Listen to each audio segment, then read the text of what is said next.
नमस्कार, मैं डॉक्टर शशि देपाल। आज हम बात करेंगे सेकंड ईयर के फर्स्ट पेपर के चैप्टर आंग्ल मराठा युद्ध। इसका आज पार्ट 4 हम पढ़ेंगे।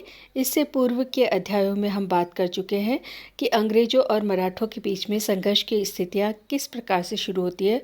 और प्रथम आंग्ल मराठा संघर्ष 1761 में पेशवा बालाजी बाजीराव की मृत्यु के पश्चात उत्तराधिकार युद्ध से ही प्रारंभ होता है और वहीं से अंग्रेज़ों का मराठों की राजनीति में हस्तक्षेप शुरू होता है। उसके पश्चात हमने बात की द्वितीय आंग्ल मराठा संघर्ष की, और द्वितीय आंग्ल मराठा संघर्ष के अंतर्गत हमने बात की कि 1784 में पिट्स इंडिया एक्ट के तहत गवर्नर जनरल और गवर्नर्स जो भारत में थे उनको अहस्तक्षेप की नीति का आदेश जो है वह पारित किया गया, किंतु उसके कुछ समय पश्चात उन्होंने हस्तक्षेप करना प्रारंभ कर दिया और ऐसे में विभिन्न राज्यों में और विभिन्न राज्यों के साथ में मराठा राजनीति में भी अंग्रेज़ों का हस्तक्षेप जो है वह प्रारंभ हो गया। और यहाँ पर हम जो प्रथम आंग्ल मराठा संघर्ष में रघुनाथ राव या राघोबा जिसकी हम बात करते हैं, जो पेशवा का चाचा था, यहाँ पर हम द्वितीय युद्ध तक आते आते हम देखते हैं कि राघोबा के दो पुत्र बाजीराव चिमनाजी अप्पा और उसके दत्तक पुत्र अमृत राव, ये तीनों पेशवा पद को लेकर उत्तराधिकारी अपना उत्तराधिकार जताते हैं। और यहाँ पर भी अंग्रेज जो है यहाँ की राजनीति में यहीं से फिर पुनः हस्तक्षेप करना प्रारंभ कर देते हैं। उसके पश्चात हम जो बात कर रहे थे कि किस प्रकार से अंग्रेज़ों ने एक के बाद एक पेशवा और इस समय वेलेस्ली गवर्नर जनरल बनकर आया। और जैसा कि हम जानते हैं कि लॉर्ड वेलेस्ली एक साम्राज्यवादी महत्वाकांक्षी गवर्नर जनरल था और वेलेस्ली के द्वारा जो सहायक संधि की नीति अपनाई गई उसके तहत विशेष रूप से उसकी जो युद्ध नीति और कूटनीति थी उसके तहत उसने भारत के बहुत से राज्यों को ब्रिटिश हुकूमत के अधीन लाने का प्रयास किया और मराठों को भी बेसिन की संधि, देवगांव की संधि और सुरजी अर्जुन गांव की संधि के द्वारा मराठा जाति को भी अपने अधीन करने का प्रयास उसके द्वारा किया गया। लेकिन जब उसे बुला लिया गया तो ऐसी परिस्थिति में जो उसकी मराठों को अपने अधीन करने की जो योजना थी वो अधूरी रह गई। होल्कर के साथ में भी उसका संघर्ष हुआ, लेकिन उसके पश्चात वेलेस्ली को जब वापस बुला लिया गया तो वेलेस्ली के बाद में कॉर्नवालिस गवर्नर जनरल बनकर आया। उसके पश्चात सर जॉर्ज बालो, लॉर्ड मिंटो जैसे गवर्नर जनरल आए जिन्होंने अहस्तक्षेप की नीति को अपनाया। यहाँ पर आज हम बात करेंगे चतुर्थ आंग्ल मराठा संघर्ष। इस समय लॉर्ड हेस्टिंग्स गवर्नर जनरल बनकर आया। इससे पूर्व हम हेस्टिंग्स की बात करते हैं कि 1773 में रेगुलेटिंग एक्ट पारित हुआ और वॉरेन हेस्टिंग्स जो कलकत्ता का गवर्नर था उसका वो पहला गवर्नर जनरल बना। यानी 1773 में जो गवर्नर जनरल था, पहला गवर्नर जनरल जो बंगाल का बना वो वॉरेन हेस्टिंग्स था। और यहाँ पर हम जिस गवर्नर जनरल की बात कर रहे हैं वह लॉर्ड हेस्टिंग्स है। यद्यपि वेलेस्ली ने की सहायक संधि से मराठों को काफ़ी अधीन करने का वेलेस्ली ने प्रयास किया, किंतु वह पूर्ण रूप से मराठों का विनाश नहीं कर पाया और मराठों में भी आपस में पारस्परिक मतभेद थे। और उन्हें अंग्रेज़ों को ये भय था कि अगर मराठे आपस में संगठित हो गए तो अंग्रेजी साम्राज्य को खतरा उत्पन्न हो सकता है।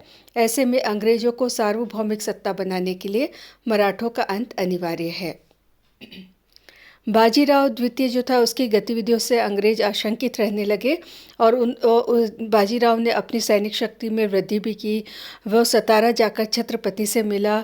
यह जानकर अंग्रेज़ों ने छत्रपति जो कि मराठों के राजा हुआ करते थे उनको किले में कैद कर दिया। और इसी बीच जो है पेशवा और गायकवाड़ के बीच में सीमा से संबंधित झगड़ा जो है वो प्रारंभ हो जाता है। पूना का रेजिडेंट जो होता है एल्फिंस्टन, वो बहुत कुशल कूटनीतिज्ञ होता है और वो किसी सुअवसर की तलाश में था जिससे वो पेशवा जो है उसकी शक्ति को कमज़ोर कर सके। ऐसे में उसके कहने पर 1815 में गायकवाड़ ने अपने मंत्री गंगाधर शास्त्री को पेशवा के पास भेजा। यहाँ पर हम पूर्व में जिक्र कर चुके हैं कि गायकवाड़ जो है वो प्रारंभ से ही अंग्रेज़ों के मित्र हैं और अंग्रेज़ों ने उनका पूरी तरीके से गायकवाड़ का समर्थन किया। पूरी तरीके से गायकवाड़ का साथ दिया। और यहाँ पर जो है अंग्रेज़ों के कहने पर गायकवाड़ जो है वो अपने मंत्री गंगाधर शास्त्री को पेशवा के पास भेजता है इस सीमा संबंधी विवाद को निपटाने के लिए। पेशवा जो है उसने अंग्रेज़ों के खिलाफ वह गंगाधर शास्त्री से मदद मांगता है, लेकिन गंगाधर शास्त्री क्योंकि गायकवाड़ का मंत्री है तो वो इस मदद करने से पूर्ण रूप से इनकार कर देता है। ऐसे में पेशवा का एक मंत्री त्रियंबक जी उसे मरवा देता है।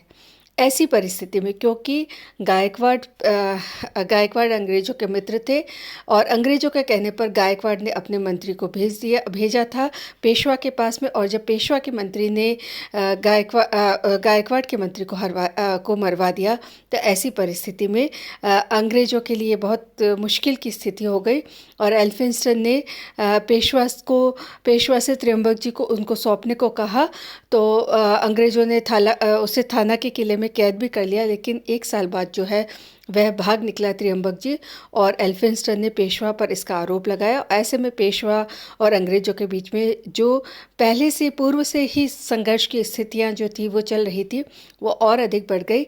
ऐसे में 13 जून 1817 को पेशवा को संधि स्वीकार करने के लिए विवश किया, और पेशवा ने भी ये वचन दिया कि वह मराठा संघ के अध्यक्ष का पद छोड़ देगा।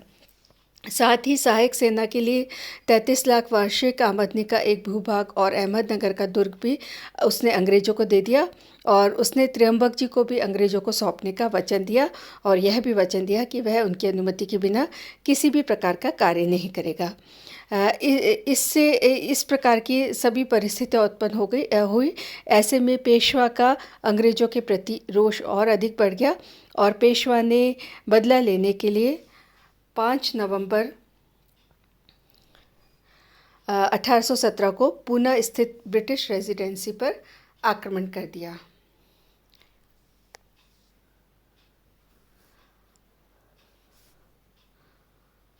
एल्फिंस्टन वहाँ से बचकर भाग निकला, और अगले दिन पेशवा को पूना से 4 किलोमीटर दूर किरकी में हराया गया, और 16 नवंबर को यरवदा में हराया गया।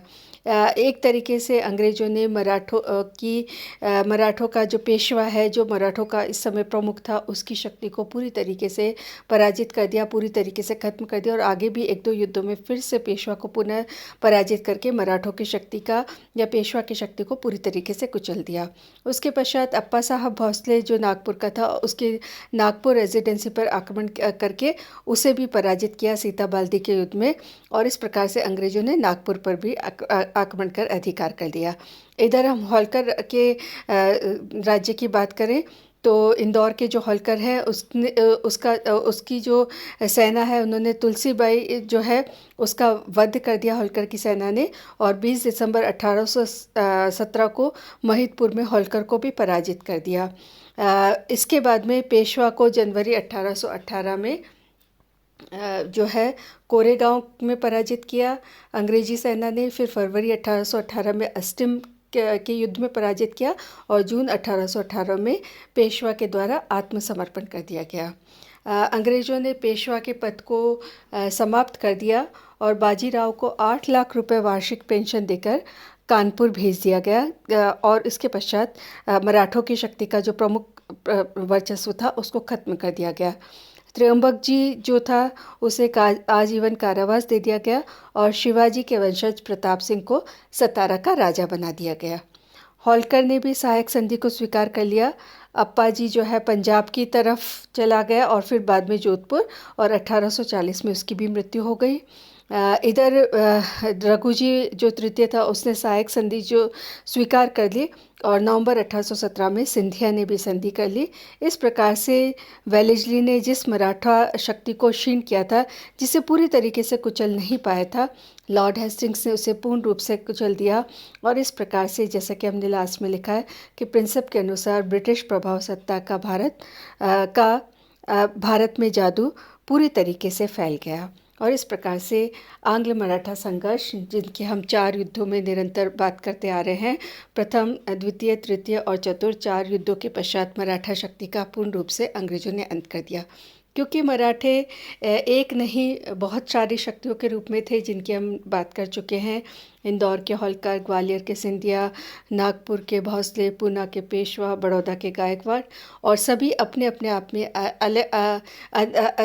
अपने आप में एक शक्ति थे। ऐसे में इनमें आपस में एकता के अभाव से अंग्रेज़ों को एक एक शक्तियों को पराजित अलग अलग तरीके से पराजित करना पड़ा, और इस प्रकार से समस्त मराठा शक्ति को अपने अधीन कर लिया, और 4 युद्धों के पश्चात मराठों पर सर्वोच्चता अंग्रेज़ों के द्वारा स्थापित की गई। धन्यवाद।